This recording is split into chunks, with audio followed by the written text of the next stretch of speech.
Okay, we will be reading The Unexpected by Kate Chopin. And this story was published in the late 1800s. So we are in the time period 1895. And we'll see what happens. Okay. When Randall, for a brief absence, left his Dorothea, whom he was to marry after a time, the parting was bitter. The enforced separation seemed to them too cruel an ordeal to bear.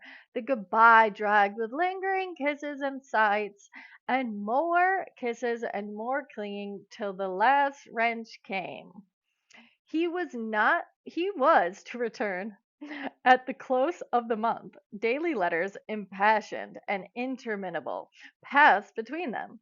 He did not return at the close of the month. He was delayed by illness, a heavy cold, accompanied by fever, contracted in some unaccountable way, held him to his bed. He hoped it would be over and that he would rejoin her in a week, but this was a stubborn cold that seemed not yet to yield to familiar treatment, yet the physician was not discouraged and promised to have him on his feet in a fortnight, 2 weeks.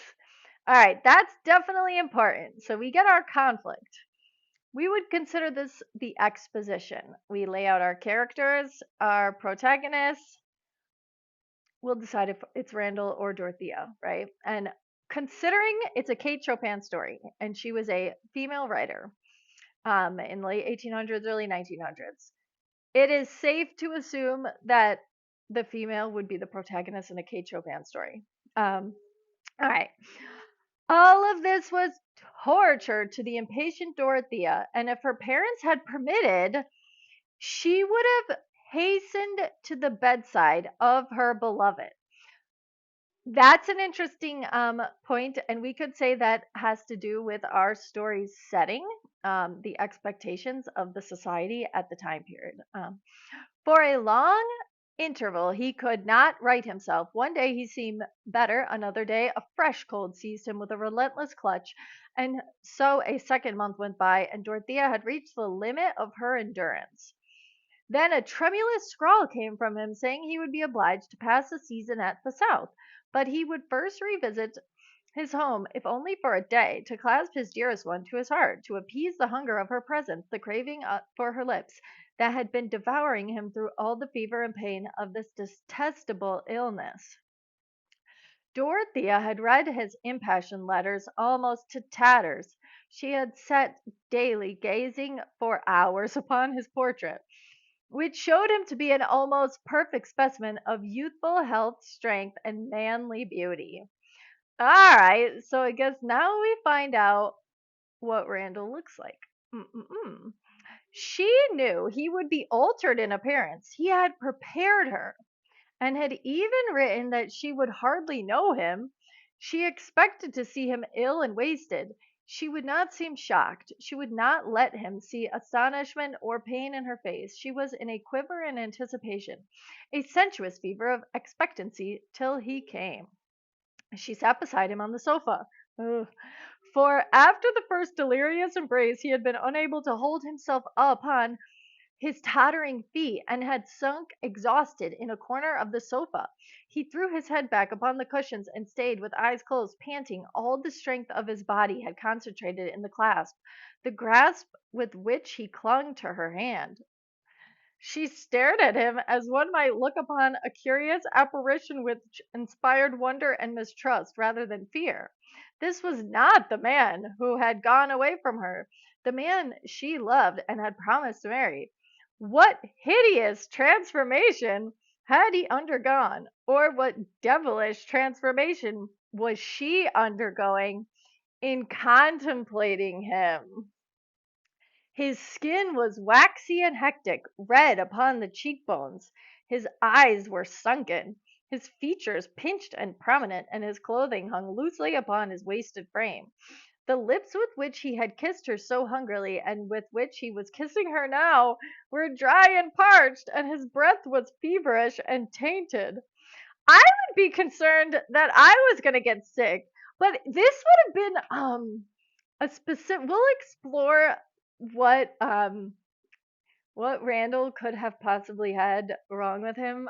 This could also be an affliction theory, where you explore a text through the lens focusing on a character's illness or disability. So we could use this. At the sight and the touch, at the sight and the touch of him, something within her seemed to be shuddering, shrinking, shriveling together, losing all semblance of what had been. She felt as if it was her heart, but it was only her love. Uh-oh. This is the way my Uncle Archibald went, in a gallop, you know. He spoke with a certain derision and in little gasps as if breath were failing him. There's no danger of that for me, of course, once I get south, but the doctors won't answer for me if I stay here during the coming fall and winter. This thing about going south, that would have been like an old-timey type of cure for like a pneumonia kind of situation where you needed the cold air wouldn't have been good for your lungs. Um, is it a proven to actually like heal people that were sick? It couldn't have made, I mean, cold weather doesn't make anything make illness better, I guess. So I don't know. All right. Then he held her in his arms with what seemed to be frenzy of passion, a keen and quickened desire beside with his former and helpful transports were tempered and lukewarm by comparison.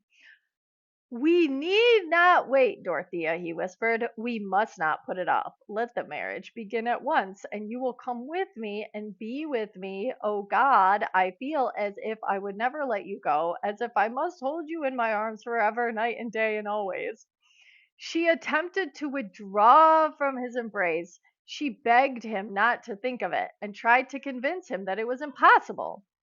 I would only be a hindrance, Randall. You will come back well and strong. It will be time enough then. And to herself, she was saying, never, never, never. There was a long silence, and he had closed his eyes again. For another reason, my Dorothea, and then he waited again, as one hesitates through shame or through fear to speak. I am quite, almost sure I shall get well. But the strongest of us cannot count upon life. If the worst should come, I want you to have all I possess. What? I want you to have all I possess. What fortune I have must be yours, and marriage will make my wish secure. Now I'm getting morbid. He ended with a laugh that died away in a cough, which threatened to wrench the breath from his body, and which brought the attendant, who had waited without, quickly to his side. So see, he had an attendant would have been like a nurse butler kind of person, like a servant basically. Dorothea watched him from the window descend the steps, leaning upon the man's arm, and saw him enter his carriage and fall helpless and exhausted as he sunk an hour before in the corner of her sofa. She was glad there was no one present to compel her to speak. She stayed at the window as if gazed, looking fixedly at the spot where the carriage had stood.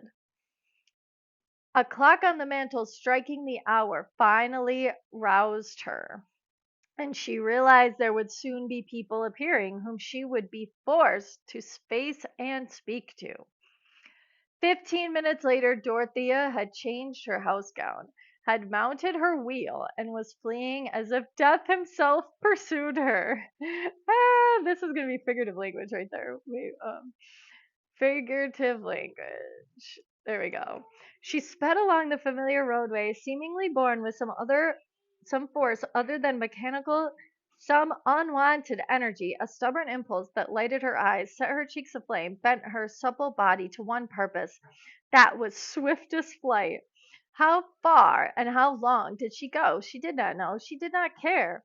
The country about her grew unfamiliar. She was on a rough, unfrequented road where the birds in the wayside brooks seemed unafraid. She could perceive no human habitation. An old fallow field, a stretch of wood, great trees bending thick-leaved branches languidly, and flinging long, inviting shadows about the road. The woody smell of summer, the drone of the insects, the sky and the clouds, and the quivering lambent air. She was alone with nature, her pulses beating in unison with its sensuous throb as she stopped and stretched herself upon the sward. Every muscle, nerve, fiber abandoned her itself to the delicious sensation of the rest that overtook the crept tingling through the whole length of her body. She had never spoken a word after bidding him good-bye, but now she seemed disposed to make confidence of the confidants. Confidant is someone that you tell something to, of the tremulous leaves, or the crawling and hopping insects, or the big sky into which she was staring. Never, she whispered, not for all his thousands. Never, never, not for millions.